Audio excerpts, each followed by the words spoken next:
En Guinée, le cancer est devenu de nos jours un vrai problème de santé publique, avec une fréquence élevée des cas de cancer du col de l'utérus, du sein, de la prostate et du sang. Selon les dernières statistiques, 6 000 décès dus au cancer sont enregistrés chaque année dans tout le pays, avec plus de 7 000 cas diagnostiqués. À l'occasion donc de la Journée mondiale de lutte contre le cancer, célébrée le 4 février de chaque année dans le monde, l'ONG Génération Sans Tabac Guinée a initié la présente conférence de presse pour expliquer aux Guinéens la dangerosité de cette maladie. Une population malade est une population improductive.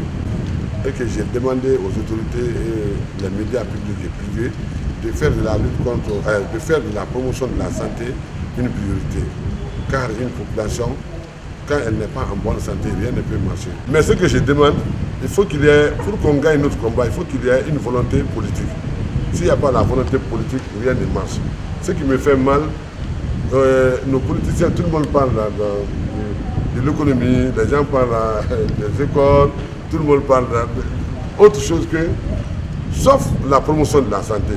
Pendant les présidentielles 2010, 2015 et 2020, là, aucun candidat n'avait dans son calendrier de campagne où il s'est beaucoup étalé sur la promotion de la santé. C'est pas normal.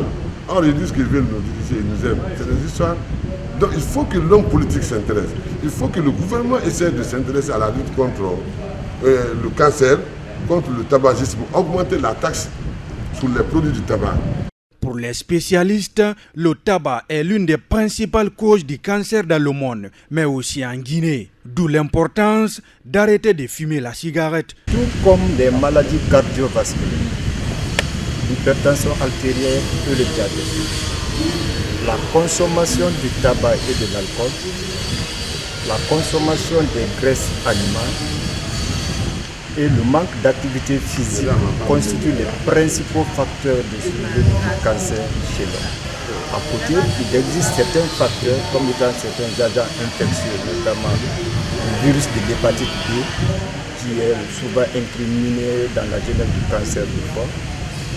Il y a également la pollution atmosphérique et aussi un déséquilibre nutritionnel, une alimentation pauvre en légumes et en fruits, qui constituent les principaux facteurs de survenue du cancer chez l'homme. Le tabac est la cause de 16 types de cancers dans le monde.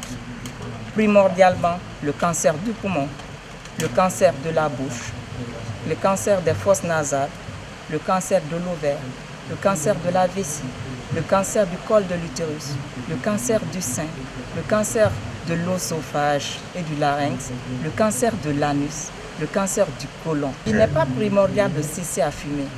Il est primordial d'arrêter complètement de fumer pour avoir une santé meilleure pour soi-même et pour son environnement.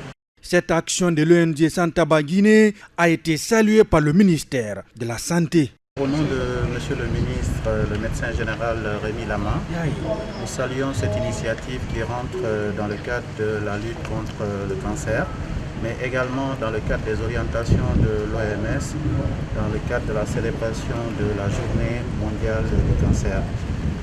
Cette activité est réalisée par l'organisation que nous appelons Génération Sans Tabac, qui est une ONG assez dynamique, qui travaille aux côtés du ministère de la Santé, pour la promotion de la santé et en faveur de nos populations. En organisant cette activité aujourd'hui, elle œuvre pour la protection de la santé des populations, mais aussi pour sensibiliser dans le cadre de la prévention utile à la lutte contre le cancer. Après cette conférence de presse sur le cancer, la Génération Sans Tabac Guinée va multiplier ses heures d'initiative sur d'autres préoccupations de santé publique.